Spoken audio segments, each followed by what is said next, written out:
Ser podcast. Buenas noches. ¿Qué seudónimo quieres que utilicemos al principio de la conversación? Ojos de gato. Ojos de gato. Sí. Vale.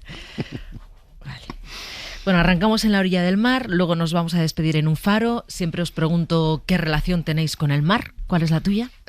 Bueno, ha sido una barrera para mí durante mucho tiempo, ¿no? Entonces, el mar era aquello que muchas veces hasta he soñado con caminarlo, ¿no? Caminar sobre el mar. Con caminar para cruzar al otro lado, ¿no? Entonces, bueno, el mar en mi vida ha sido muy importante. Muchas veces casi me ahogo también intentando aprender a nadar en las playas de Ceuta, de Tánger. O sea que sí. Y bueno, yo soy de Marruecos. En Larache hay una playa y pues antiguamente los que no teníamos mucho dinero podíamos cruzar o pagando en barca o nadando, ¿no? Pues yo, por ejemplo, cruzaba nadando porque no podía, ¿no? Entonces sí, con el mar siempre tengo una relación muy especial. De hecho, una vez al año tengo que ir, aunque sea sentarme al lado y escuchar las olas, sí. Sí.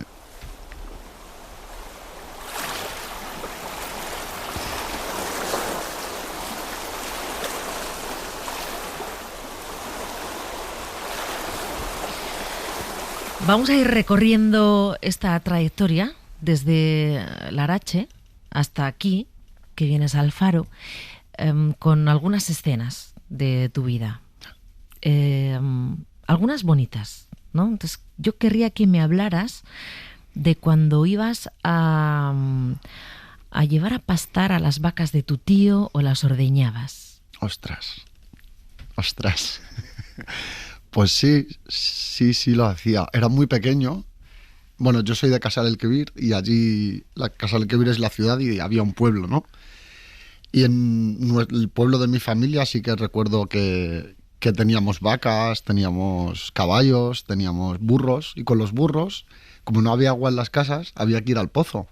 Entonces había unos barriles así de plástico que se colgaban encima del burro. Sí. Y a mí me hacía mucha ilusión siempre subirme encima e ir al pozo con mi tía, ¿no? Con mi tío a coger el agua, ¿no? Y llegábamos con un cubo, con una cuerda, nos lo tirábamos al pozo, hacías así para agarrar el agua y llenábamos los barriles y luego subíamos con el burro hacia casa. Y luego también teníamos un huerto al que iba yo mucho a recoger frutas. Ese recuerdo hermoso, es un recuerdo bonito, ese que tienes de estar con los burros, recogiendo el agua, en el huerto, esta relación con tus tíos. Sí, es una parte de mi vida que en mi infancia, digamos, de alguna manera también me salvó, ¿no? Porque cuando estaba en el pueblo no estaba con mis padres, estaba con otras familiares que a lo mejor pues me sentía más seguro, más... sí, me sentía mejor atendido, ¿no? Porque mis tías me llevaban, venga, vente para acá, vente para el huerto, vamos a por el agua, vamos a llevar las vacas a no sé dónde, o a ordeñar, o también recuerdo que me levantaba y me decía que fuera donde las gallinas a coger los huevos para hacerlos. Sí, eso es una cosa de mi infancia que me encanta recordar y ojalá nunca se me olvide. ¿Quién era Ana? Wow, Ana. Bueno, Ana, no sé si... Ana, bueno, es como... Tu primera Ana, la primera Ana de tu vida. Sí, sé quién es perfectamente. Pues es como una madre, ¿no? Como una madre que ha estado siempre ahí, pero sin ser mi madre, ¿no? Sin tener ninguna obligación de serlo, pero... Ana es una señora, que ahora es una señora, que la quiero un montón. Era monja en Ceuta en la época en la que yo intentaba cruzar y entonces ella tenía un corazón tan grande que lo que hacía era recoger a todos los niños de la calle y llevarlos a un sitio de la ciudad y nos daba de comer. Yo me recuerdo que nos daban galletas María con me saldrá natillas. Con natillas. Natilla, sí. O sea, era mojabas la galleta María en la natilla. Sí, en la playa. Era eso, ¿no? Y después hacíamos deporte. Pues me enseñaba a dar volteretas, a jugar al fútbol. En mi caso se ha preocupado mucho por mí, tanto que cuando yo crucé, ella cruzó después, ¿no? A buscarme y me encontró. Fue ella la que me trajo a Madrid. Ahora ya soy adulto, ya lo puedo decir. Cuando era menor no podía decirlo. Pero fue ella la que me trajo a Madrid y cuando ya estaba en Madrid en un centro de menores... Al cabo de un tiempo apareció para visitarme. O sea, volvió de Ceuta a Madrid otra vez solo para verme. Fíjate que O sea, en este ratito de conversación con este Ojos de Gato, hemos hablado de dos personas o dos grupos de personas que te salvan, ¿no? Tus tíos, que te hacen sentir querido, que te hacen sentir algo parecido a un hogar, y esta mujer, Ana. Porque yo sí querría que esta conversación tuviera mucho de eso, de gente buena que en momentos determinados de nuestra vida sentimos que nos salvan. Y yo creo que en tu vida hay unos cuantos, ¿no?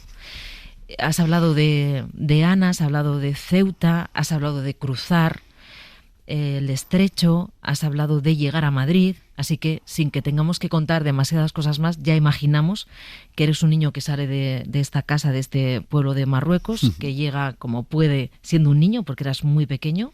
Sí, yo llegué con 9 años, 9, 10. Con más o 9, menos, sí. 10 años. Sí. Allí 9 años más que 10. Pero a España, en el camión que cruzaste A ver, con yo el había ferry. entrado antes, porque yo Antes. lo intenté 7 veces. 7 Bueno, veces. no, igual estamos diciendo mucho, pero sí, Sí. en todos esos intentos, muchos de ellos llegué a la península, pero me devolvieron. Eran... Cuéntame un poco eso. Imagínate hacer esa travesía y cuando llegas, que te digan, vuelves. Te puedo contar una que fue muy heavy, que puede llamar mucho... O sea, yo una vez estaba en Ceuta, en la feria, ¿vale? Claro, cuando la feria se termina, pues el último día de la feria, esa feria va a Málaga. La recogen, la meten en camiones y va a Málaga. Entonces yo me metí en un coche de choque, dentro del camión, y me escondí, sin saber si iba a un almacén, si iba... Pero creíamos que iba... Entonces yo crucé. Ya en Málaga, supongo que era Málaga, porque yo no sabía dónde estaba, fueron a abrir el camión y claro, yo estaba allí en la puerta. Entonces el tío que lo abrió se asustó tanto que volvió a cerrar las puertas, ¿no? Y mierda, ¿qué hace este aquí? ¿Cuántos años tenías ahí? Ahí, pues ahí no te podría decir. Era de las primeras veces que lo intenté, o sea que igual tendría 8 o algo así, 8 y medio. Un niño, vamos, Sí, el un que chavalito. cuando abres el camión, Claro. ven a un niño. Efectivamente, entonces cerró y dije yo, ostras, que no me van a sacar, ¿no? Y a los 5 minutos o algo así apareció la Guardia Civil y me abrieron y nada, me metieron al coche y me llevaron otra vez a Algeciras y de Algeciras me montaron a un barco y para Tánger. Y claro, la cosa es que cuando te llevan a Tánger tienes que volver a viajar tú hasta Ceuta, porque ellos no te devuelven a Ceuta. Te devuelven a Tánger para que no vuelvas a entrar. Entonces tú tienes que ir a Tánger, a la estación, conseguir un autobús, ir a Castillejo, conseguir pasar la aduana sin que te vean y volver a entrar a Ceuta. ¿Y cómo lo hacías siendo un chaval? Bueno, al final el instinto de supervivencia era lo que hacía que volver y volver, esto de volver a intentarlo, ¿no? Y luego la necesidad, ¿no? No había otra cosa que hacer. O sea, eso era mi trabajo. Mi trabajo era intentar cruzar y el de ellos era que yo no cruzase. Y resulté ser mejor que ellos porque crucé. ¿Tú qué soñabas? O sea, cuando eras pequeño, ¿qué soñabas? Hay una cosa que me ha encantado que he leído y que dices también en la obra, ¿no? Que la pelota de fútbol era la medida del éxito. O sea, Sí. el balón de fútbol. Sí, yo soy muy futbolero, me gusta mucho el fútbol, de pequeño era lo que más... Yo nunca he tenido a lo mejor ese sueño tan implantado de querer ser futbolista, que lo he tenido en algún momento, pero para mí una pelota, el tiempo que vivía en la calle era muy importante, claro, era mi compañera de vida. Yo cogía la pelota debajo de mis brazos y caminaba más contento, más feliz. Y bueno, recuerdo en el puerto jugando a la pelota yo solo, ¿no? En medio de las redes de pesca, los barcos y yo ahí contra la pared, ¿no? Ese tipo de... Me lo pasaba bien, era mi manera de huir de todo aquello, ¿no? De alguna manera sentirme alguien normal. Y con la pelota pues me pasaba eso, ¿no? Me sentía normal. ¿Y sigues jugando al fútbol? Poco. Ya trabajo, niño, no sé qué, no sé cuánto, ya poco. Pero sí, con los amigos del barrio de ahí de Hortaleza, donde soy yo, sí que, bueno, tenemos un grupo y una liga de estas privada que vas pagando y ya está. Sí, me conmueve mucho lo de la pelota porque es lo que muestra que eras un niño, que aunque por delante de tus ojos pasaran muchas vidas y una circunstancia poco favorable en la que podrías parecer todo menos un niño, con la pelota sí eras un niño. Con el balón de fútbol eras un niño, jugabas como juegan todos los niños. Dices, me hacía sentir feliz como muchísimos niños. Sí, o sea, para mí es que era Claro. Yo de hecho en Ceuta me acuerdo que había un campo de fútbol pegado al puerto. Los primeros yo olía mal, obviamente, si iba mal vestido, claro. Entonces me acercaba a los niños para jugar y los padres, el primer día me acuerdo que se acercaron a mí y me dijeron, ¿qué te pasa? ¿No? Y yo siempre iba solo y tal. Digo, quiero jugar tal con ellos. Y me dijeron, venga, pasa. Y entonces todas las tardes iba a esa... Que ese campo sigue existiendo en Ceuta, enfrente del puerto está. Entonces yo iba todas las tardes y me sentaba hasta que vinieran del cole, ¿no? Cuando los sacaban del cole. Y hasta que me trajeron un día una bolsa de ropa, zapatillas, y de repente era un chaval más jugando ahí. El problema era cuando llegaba la hora de irse a casa, pues claro, yo me quedaba un poco vendido. Pero bueno, luego yo, o sea, me la buscaba también. ¿Dónde ibas? Bueno, yo, por ejemplo, allí había un desguace ahí al lado del puerto que tenía mi furgoneta, mi casa, ¿no? Claro. ¿Tú qué pensabas que era el cole? Tú veías a los niños que venían del colegio y ¿tú qué pensabas que era el colegio? Porque no habías ido al colegio. Sí, yo he ido en Marruecos al cole. Ibas al cole. Pero he ido hasta tercero primaria. Uh-huh. El cole, la verdad que en Marruecos nunca me ha gustado porque, bueno, por circunstancias que me rodeaban, pues no ha sido el mejor lugar donde he podido estar. Pero sí que cuando veía a los niños, pues como dices, ¿no? En un coche, bien vestidos o con sus padres, de la manita, ¿no? Y de repente tú no te ves a nadie de la mano, pues hombre, o sea, no todo era bonito. Había noches que pues llorabas mucho, ¿no? Te sentías muy solo. Y gracias a eso, pues hoy en día pues tienes o sea, ya no te da miedo la soledad, no te da miedo nada, es como que lo supero todo, pero eso es por la experiencia que he tenido y por lo que he tenido que pasar, ¿no? Yo he pasado muchas noches, bueno, pues era yo, el cielo y la tierra.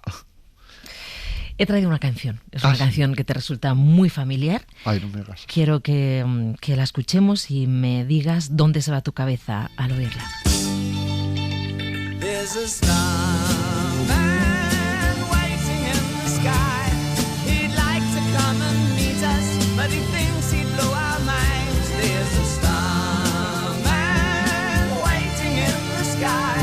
He's told us not to blow it, 'cause he knows it's all worthwhile. He told me, let the children lose it, let the children use it, let all the children boogie.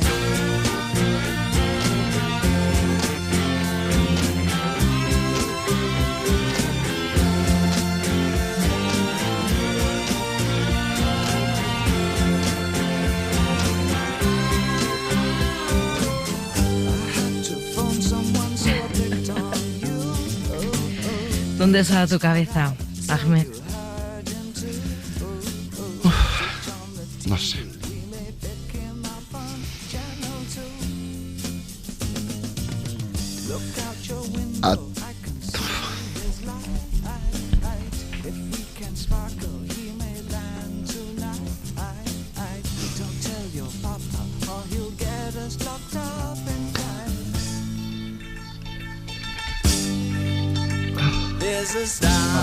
Perdón.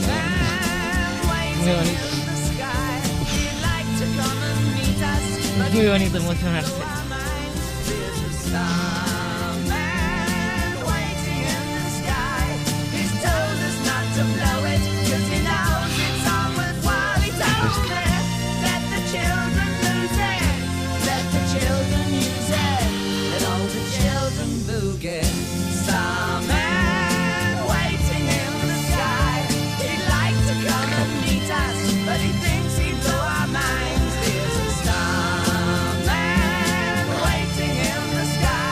Estará viendo David Bowie dónde ha llegado con su canción, cuántos corazones ha tocado, ¿eh?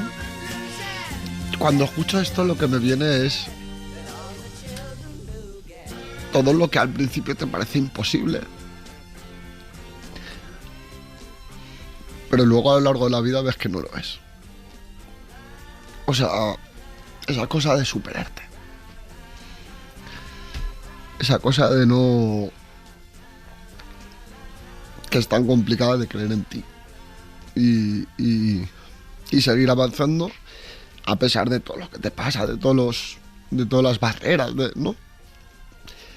Yo creo que eso es lo lo que más admiro de ti. mí. El eso, el no venirte abajo, aunque estés solo, aunque la vida sea dura, aunque...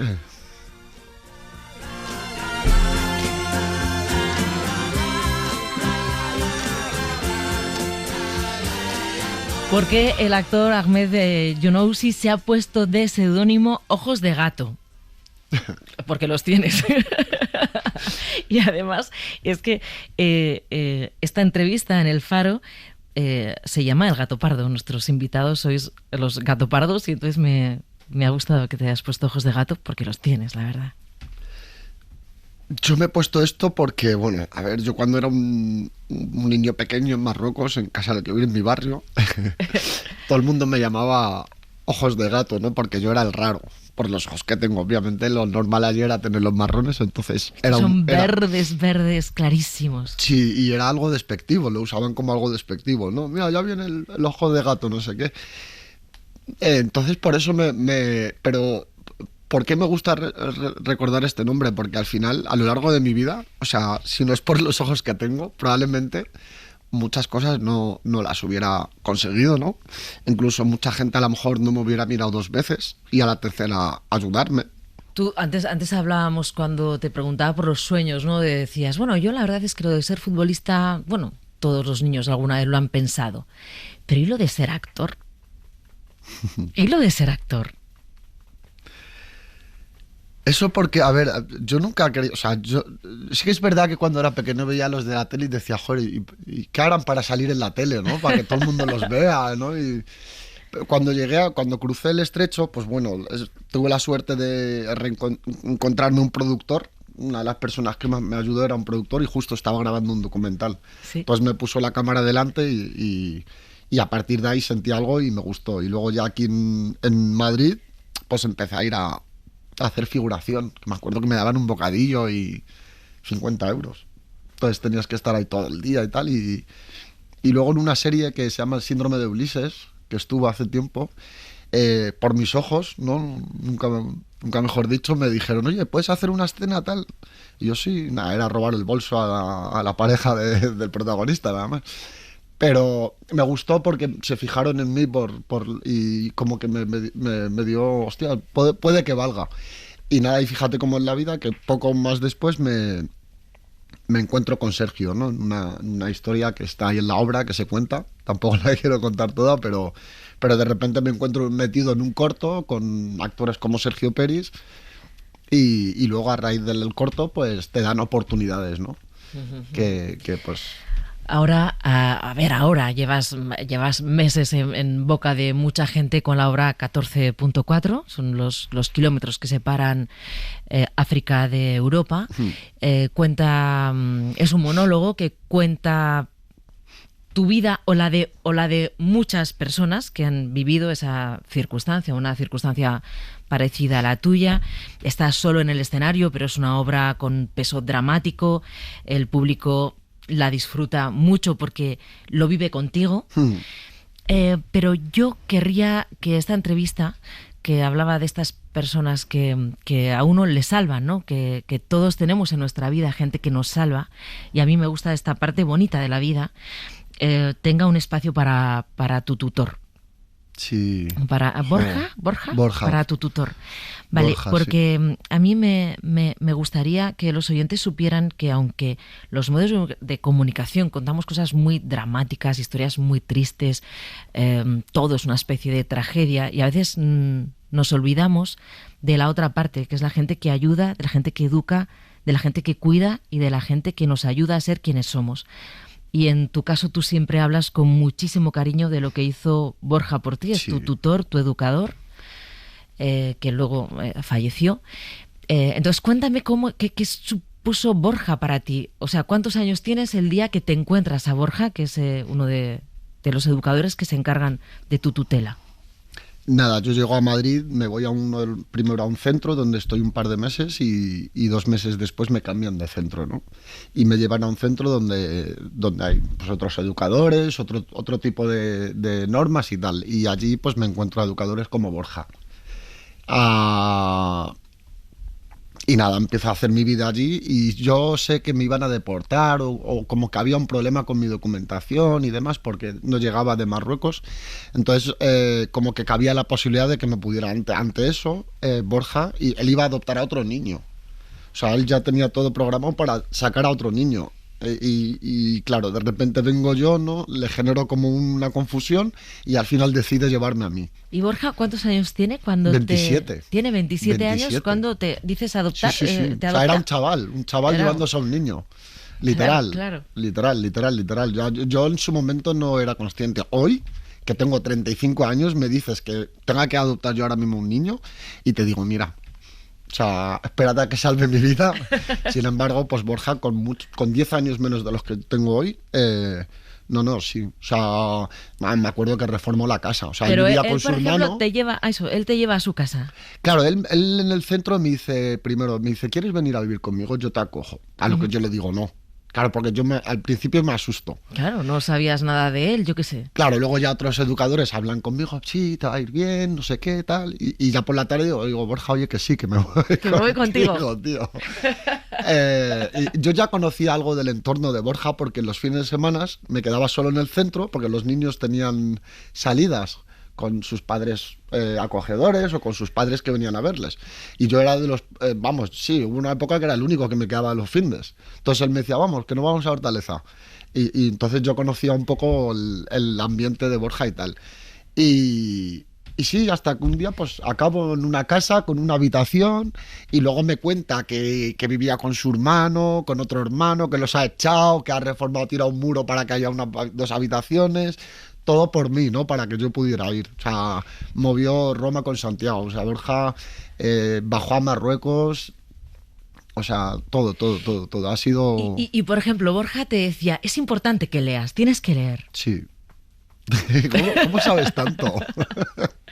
¿Cómo sabes tanto de lo que me decía Borja?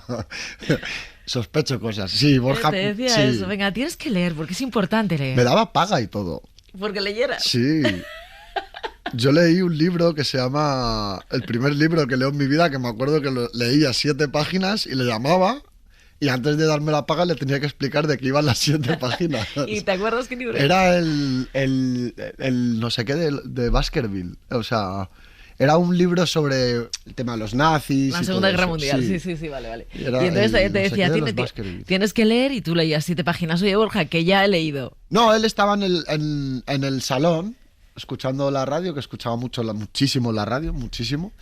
Entonces, nada, yo cuando decía, Borja, que ya he terminado, ¿no? Entonces tenía que ir a donde estaba, paraba la radio y digo, pues mira, dice que antes de salir de saltar del helicóptero, pues tuvo que no sé qué, qué tal, pues, y todo eso lo lee y me dice, vale, pues toma, 7 euros, está. Jo, pero qué Ya me importante. iba con mis colegas, ¿no? Pero qué importante, ¿no?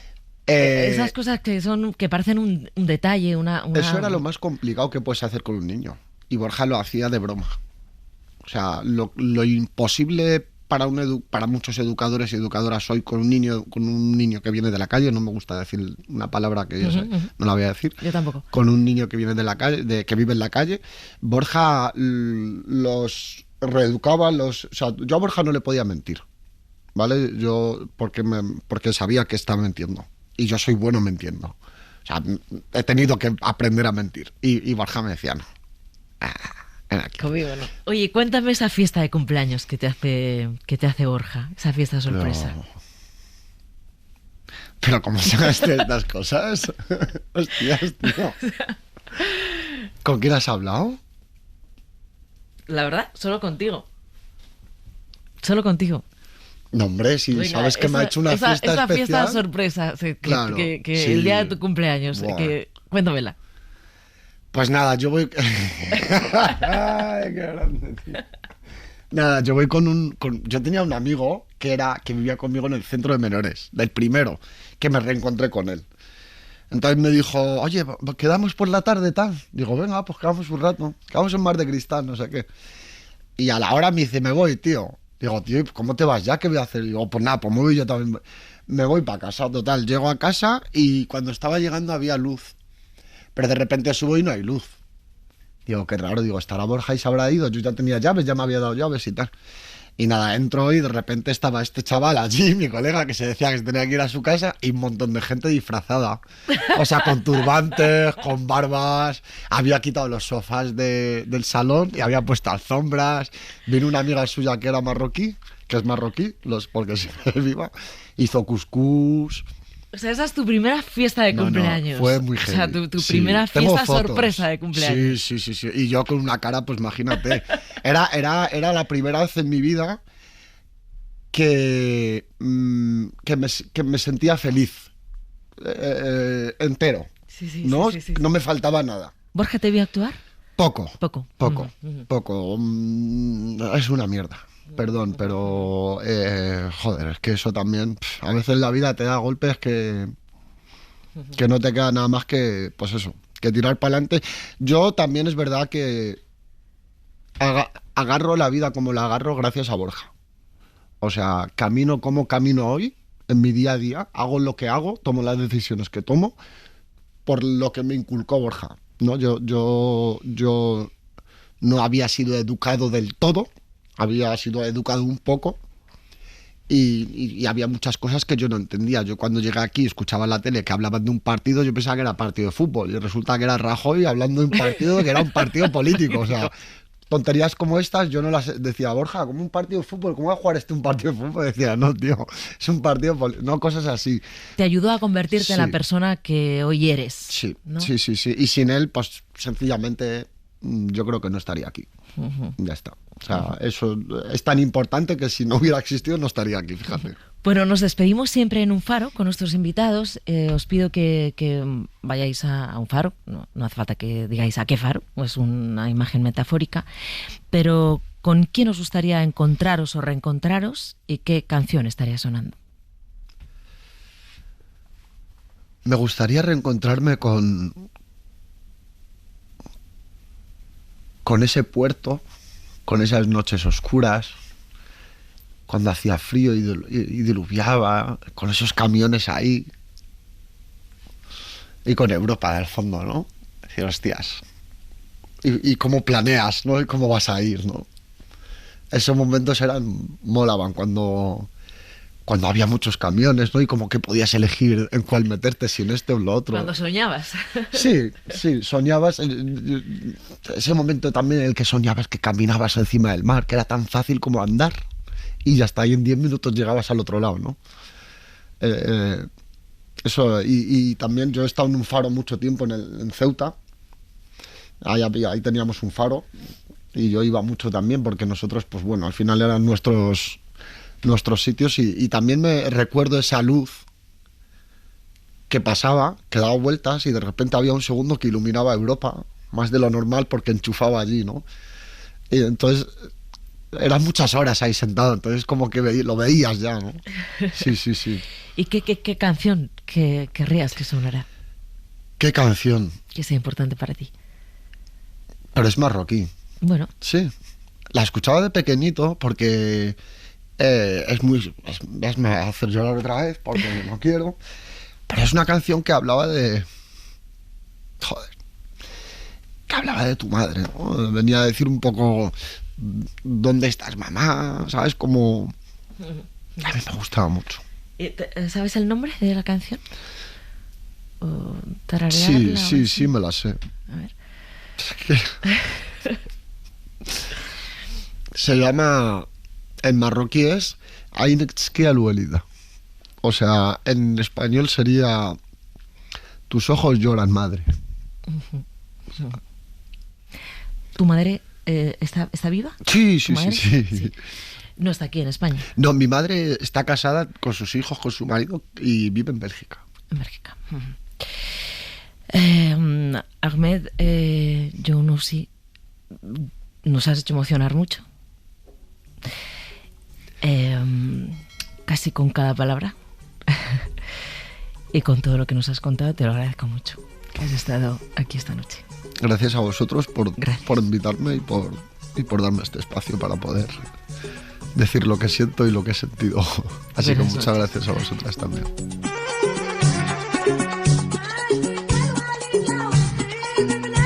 Yeah, give me that.